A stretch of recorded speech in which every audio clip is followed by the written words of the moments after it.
મણિનગર, અમદાવાદનો posh area. મણિનગરમાં ઉત્તમનગર ગાર્ડનની બાજુ વાવ છે. એરિયાનું નામ છે ઉત્તમનગર. વાવની હાલત તો આપણે દેખાય છે.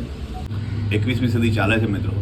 મહાત્મા ગાંધી 100 વર્ષ પહેલાં કહેતા સ્વચ્છતા જાળવો, સ્વચ્છતા રાખો. આપણે નથી રાખી શકતા. અત્યારે પણ આપણે અનેકવિધ સ્વચ્છતા અભિયાન કરીએ છીએ. છતાં પણ 2026માં પણ જો ગુજરાતમાં વાવોની આવી સ્થિતિ હોય તો આપણા માટે શરમની વાત છે.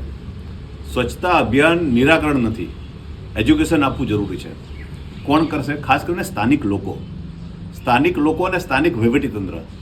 હવે તમારી આજુબાજુમાં આટલી સુંદર વાવ અને ગંદી હાલતમાં હોય અને તમે ધારો કે અમે વિડીયો મૂકશું, મતલબ નીચે 10 લોકો કોમેન્ટ કરશે કે ભાઈ આને સાફ કરાવો. શું કામ સાફ કરાય ભાઈ? આખો દિવસ સાફ કરાવવું સોલ્યુશન નથી, એનું નિરાકરણ આવવું જોઈએ.